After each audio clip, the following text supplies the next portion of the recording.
APMC ಭ್ರಷ್ಟಾಧಿಕಾರಿಗಳಿಗೆ ಧಿಕ್ಕಾರ. ಖಾಲಿ ಮಾಡಲೇಬೇಕು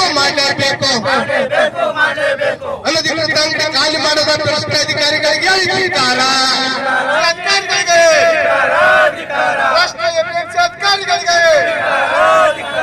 ಏನು ಕಲಬುರಗಿ ಮಹಾನಗರದ ಏನು ನೇರುಗಂಜ್ ಏರಿಯಾದಲ್ಲಿರ್ತಕ್ಕಂಥ ಈ ಎಪಿಎಂಸಿ ವ್ಯಾಪ್ತಿಯಲ್ಲಿ ಬರ್ತಕ್ಕಂಥ ಏನು ಸುಮಾರು 300ಕ್ಕೂ ಹೆಚ್ಚು ಅಂಗಡಿಗಳನ್ನ ಅನಧಿಕೃತ ಅಂತ ಎಪಿಎಂಸಿ ಅಧಿಕಾರಿಗಳಿಗೆ ಗೊತ್ತಿದ್ರು ಕೂಡ ಅವರು ಕೂಡ 103 ಅಂಗಡಿಗಳಿಗೆ ಇವು ಅನಧಿಕೃತ ಇದ್ದಾವೆ ಖಾಲಿ ಮಾಡಿಸ್ಬೇಕಂತೇಳಿ ಅಂತಿಮ ನೋಟಿಸ್ ಅನ್ನು ಕೊಟ್ಟರು ಕೂಡ ಇದೇ ವಿಷಯವಾಗಿ ಏನು ಹಿಂದೆ ಗಂಜ್ ಅಸೋಸಿಯೇಷನ್ ಅವರು ಇದೇ ವಿಷಯವಾಗಿ ಒಂದು ಮನವಿಯನ್ನು ಮಾಡಿದಾಗ ಅವರಾದ ಒಂದು ಪತ್ರದ ಆಧಾರವನ್ನು ಇಟ್ಕೊಂಡು ನಮ್ಮ ಹೋರಾಟವನ್ನು ಆಧಾರ ಇಟ್ಕೊಂಡು ಖಾಲಿ ಮಾಡಿಸಿ ಅಂತೇಳಿ ಒತ್ತಡ ಆಗ್ತಾ ಇದ್ರು ಕೂಡ ಇವತ್ತಿನ ದಿವಸ ಈ ಜಿಲ್ಲಾ ಎಪಿಎಂಸಿ ಕಾರ್ಯದರ್ಶಿಗಳು ಎಲ್ಲ ಅಧಿಕಾರಿಗಳು ಸೇರಿ ಆ ಒಂದು ರಾಜಸ್ಥಾನಿಗಳು ಮತ್ತು ಇಲ್ಲಿರ್ತಕ್ಕಂಥ ಅನಧಿಕೃತ ಅಂಗಡಿಗಳವರ ಜೊತೆ ಶಾಮೀಲಾಗಿ ಅವರಿಗೆ ನೋಟಿಸ್ ಕೊಟ್ಟಂತ ಒಂದು ಕುತಂತ್ರವನ್ನು ಮಾಡುವ ಮುಖಾಂತರ ಅವರಿಗೆ ಬ್ಲಾಕ್ ಮೇಲ್ ಮಾಡುವ ಮುಖಾಂತರ ಅವರಲ್ಲಿ ರೊಕ್ಕ ಸುಲಿತಾ ಇದ್ದಾರೆ ಅಂತಕ್ಕಂಥ ಒಂದು ಗುಮಾನ ಇದ್ದಿದೆ. ಇದರ ವಿರುದ್ಧ ಉಗ್ರವಾಗಿ ತನಿಖೆ ಆಗಬೇಕು ಅಂತೇಳಿ ಅದ್ರ ಜೊತೆಗೆ ಏನು ಎಪಿಎಂಸಿಯಲ್ಲಿ ಇರ್ತಕ್ಕಂಥ ಅನಧಿಕೃತ ಅಂಗಡಿಗಳನ್ನ ಕೂಡಲೇ ಖಾಲಿ ಮಾಡಿಸ್ಬೇಕು, ಖಾಲಿ ಮಾಡಿಸ್ದಾಗದೇ ಇದ್ರೆ ನಿಮ್ಮ ಕುರ್ಚಿ ಖಾಲಿ ಮಾಡಬೇಕು ಅಂತೇಳಿ ಅಧಿಕಾರಿಗಳಿಗೆ ಸಸ್ಪೆಂಡ್ ಮಾಡಬೇಕು ಅಂತೇಳಿ ನಾವು ಇವತ್ತು ನಿರಂತರ ಧರಣಿಯನ್ನು ಹಮ್ಮಿಕೊಂಡಿದ್ದೇವೆ. ಇದು ಒಂದು ನಿರ್ಣಾಯಕ ಹೋರಾಟವಾಗಿದೆ. ಯಾವಾಗ ಅಂಗಡಿಗಳು ಖಾಲಿ ಆಗುವುದಿಲ್ಲ, ಇಲ್ತಕ್ಕ ಈ ಅಧಿಕಾರಿಗಳು ಕುರ್ಚಿ ಬಿಟ್ಟು ಹೋಗುವುದಿಲ್ಲ, ಅಲ್ಲಿಯವರೆಗೂ ನಾವು ಇಲ್ಲಿಂದ ಕದಲುವುದಿಲ್ಲ ಅಂತಕ್ಕಂಥ ಎಚ್ಚರಿಕೆಯನ್ನ ಕಾಂಗ್ರೆಸ್ ಸರ್ಕಾರಕ್ಕೆ, ಸಂಬಂಧಿತ ಸಚಿವರಿಗೆ, ಶಿವಾನಂದ ಕಾಪಾಶಿ ಅವರಿಗೆ, ಈ ಕಾರ್ಯದರ್ಶಿಗಳಿಗೆ ಕೊಡ್ತಾ ಇದ್ದೀನಿ. ಈ ಹೋರಾಟದಲ್ಲಿ ಏನಾದರೂ ಹೆಚ್ಚು ಕಡಿಮೆ ಆದ್ರೆ ಇದಕ್ಕೆಲ್ಲ ಜಿಲ್ಲಾಡಳಿತ ಎಪಿಎಂಸಿ ಕಾರ್ಯದರ್ಶಿಗಳ ಜವಾಬ್ದಾರಿ ಆಗ್ತಕ್ಕಂಥ ಎಚ್ಚರಿಕೆಯನ್ನ ಕೊಡ್ತಾ ಇದ್ದೀವಿ.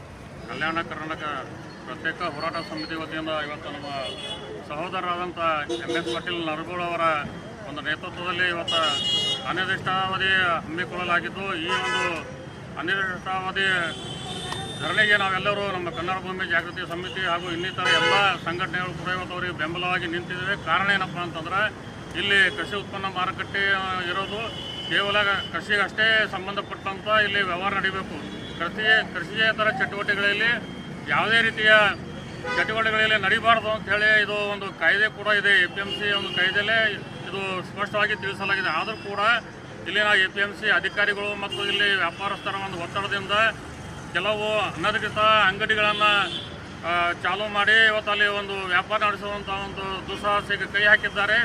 ಇದು ಅನೇಕ ಇವತ್ತು ನಿನ್ನೆದಲ್ಲ, ಇದು ವರ್ಷಾನುಗಟ್ಟಲೆ ಇವತ್ತು ನಮ್ಮ MS ಪಾಟೀಲ್ ಅವರು ಈ ಕುರಿತು ಅನೇಕ ದಿನಗಳಿಂದ ಸರ್ಕಾರದ ಗಮನಕ್ಕೆ ಮತ್ತು ಅಧಿಕಾರಿಗಳ ಗಮನಕ್ಕೆ ತಂದರೂ ಕೂಡ ಅವರು ಚಾಕೆ ಎತ್ತದೆ, ಯಾವುದೇ ಚಕಾರ ಎತ್ತದೆ ಅವರು ಒಂದು ಏನಪ್ಪ ನಿರ್ಲಕ್ಷ್ಯ ಭಾವನೆ ತೋರುತ್ತಿದ್ದಾರೆ ಅಂತ ನಮ್ಗೆ ತಿಳಿದುಬಂತು.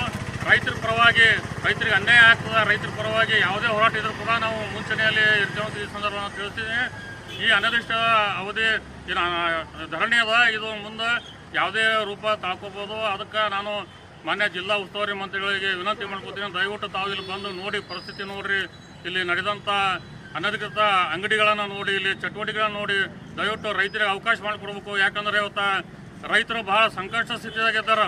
ರೈತರ ನೋವು ಯಾರು ಕೇಳಾಗಿರೋತ್ತ ಅಂಥ ಸ್ಥಿತಿದಾಗ ನೀವು ಅವರ ಮೇಲೆ ಬೆನ್ನಿನ ಮೇಲೆ ಕಾಲು ಕೊಟ್ಟು ನೀವು ಇವತ್ತು ನೀವು ವ್ಯಾಪಾರ ಮಾಡ್ತೀರಿ, ನಿಮ್ಮ ಲಾಭಕ್ಕಾಗಿ ವ್ಯಾಪಾರ ಮಾಡ್ತೀರಪ್ಪ ಅಂದ್ರೆ ಇದು ಎಂಥ ನ್ಯಾಯ, ಇದು ಅನ್ಯಾಯ ಇದು. ಅದಕ್ಕೆ ದಯವಿಟ್ಟು ನೀವು ಕಣ್ಣು ತೆರೀರಿ. ಸರ್ಕಾರ, ಕಾಂಗ್ರೆಸ್ ಸರ್ಕಾರ ರೈತರ ಪರವಾಗಿ ಇದೆ ಅಂತ ಹೇಳ್ಕೋಬೇಕಾದ್ರೆ APMCಯಲ್ಲಿ ನಡೀತಂಥ ಏನು ಅನಧಿಕೃತ ಚಟುವಟಿಕೆಗಳವಲ್ಲ ಅವೆಲ್ಲ ಸ್ಥಗಿತಗೊಳಿಸ್ಬೇಕು. ರೈತರಿಗೆ ಅವಕಾಶ ಕೊಡ್ರಿ. ನೀವು ರೈತರು ಬೇಕಾದ್ ಮಾಡ್ಕೊಳಕ್ಕೆ ಅವರು ಏನು ಬೇಕಾದ್ ಮಾಡ್ಕೊಳ್ಳಿ, ಅವ್ರಿಗೆ ಅವಕಾಶ ಕೊಡ್ರಿ. ಇಲ್ಲ ಅಂತಂದ್ರೆ ಇದು ಭುಗಿಲಿಯಾದಂಥ ದಿನಗಳು ಬಂದವ. ಅದಕ್ಕೆ ಮಾನ್ಯ ಜಿಲ್ಲಾ ಸಚಿವರಿಗೆ ಮತ್ತು ನಾನು APMC ಕಾರ್ಯದರ್ಶಿಗೆ ನಾನು ವಿನಂತಿ ಮಾಡ್ಕೋತೀನಿ, ದಯವಿಟ್ಟು ಇಲ್ಲಿ ಬಂದು ನೋಡ್ರಿ, ಸರ್ವೆ ಮಾಡಿರಿ. ನಿಮ್ಗೆ ಯಾವುದು ಇಲ್ಲೆಲ್ಲ ಅನಧಿಕೃತ ಅಂಗಡಿಗಳ ಬಗ್ಗೆ ನೀವು ಒಂದು ಪಟ್ಟಿ ಮಾಡಿ ನೀವು ಅದರ ಬಗ್ಗೆ ಕಾರ್ಯದರ್ಶಿ ಇರ್ಬೋದು, APMC ಕಾರ್ಯದರ್ಶಿ ಇರ್ಬೋದು, ಅಥವಾ ಯಾವುದೇ ವ್ಯಾಪಾರ ಇರಲಿ ಅವ್ರ ವಿರುದ್ಧ ನೀವು ಕ್ರಮ ಕೈಗೊಳ್ಬೇಕು. ಇಲ್ಲದಾದಲ್ಲಿ ಇದು ಇನ್ನೂ ಕೂಡ ಮುಂದಿನ ದಿನಗಳಲ್ಲಿ ಉಗ್ರ ಹೋರಾಟ ಹಮ್ಮಿಕೊಳ್ಬೇಕಾಗುತ್ತಂತ ಈ ಮೂಲಕ ನಾನು ಎಚ್ಚರಿಕೆ ಕೊಡ್ತೀನಿ.